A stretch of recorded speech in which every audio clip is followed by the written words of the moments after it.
Gidagsang og sayo sa mga rehistradong botante ang nagkadayang voting center sa Davao City alang sa 2025 midterm elections.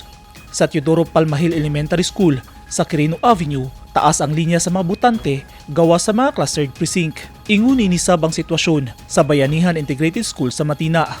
Naghulat ang mga botante nga makasulod sa ilang clustered precinct aron makaboto sa ilang mga kandidato. Ug sa Katalunan Grande Elementary School, padayon nga nag-abot-abot sa tagsa-tagsa ka mga clustered precinct ang mga botante bisan og pasado alauna na sa hapon. Wala panumbalinga sa mga botante ang kainit sa panahon basta makaboto lang sa ilang gustong kandidato nga makalingkod sa pwesto sa gobyerno.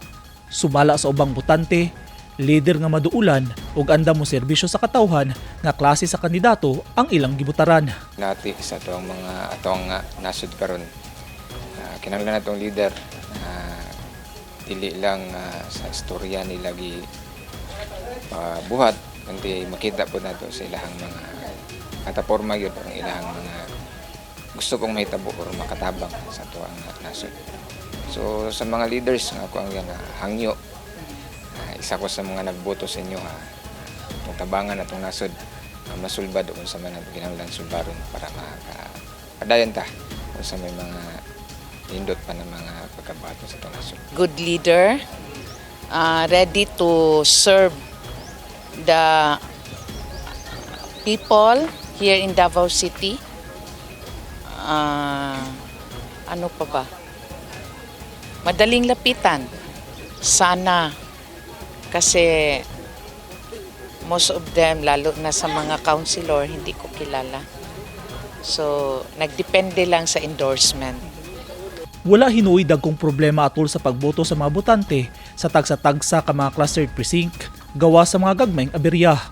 Matod sa mga electoral board, hamloy ra ang proseso sa pagboto sa mga botante sukad kaganihang buntag. Wala man may mga major problems na nakita. Very responsive sa mga tao karon. Uy, wala. By God's grace, wala. Hopefully, until onyang alas 7, sir. Ampo mi nga, wadyo may mo problema. Kanunay sab nga gipahinumduman sa mga miyembro sa electoral board ang mga botante nga i-shade og tarong ang balota ug siguraduhong dili ma-overvote ay ipasulod sa automated counting machine kun ECM aron dili masayang ang boto. Every now and then nag-remind man ko. Ga-remind ko na wag masyado idiin, kay mag-blot, ano ba? Mo sa likod yan. Tapos kanang dili man na paunhanay, no, dili iduot.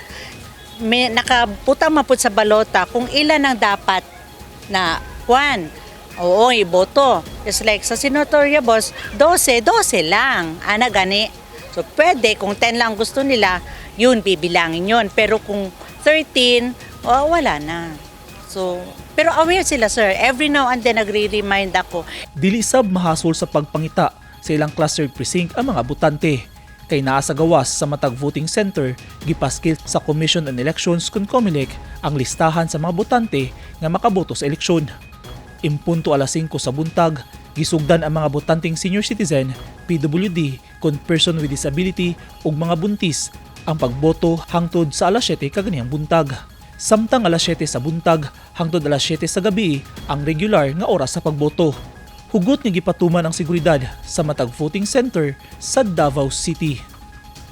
Eugene Hinutan, Newsline Philippines. Stay safe.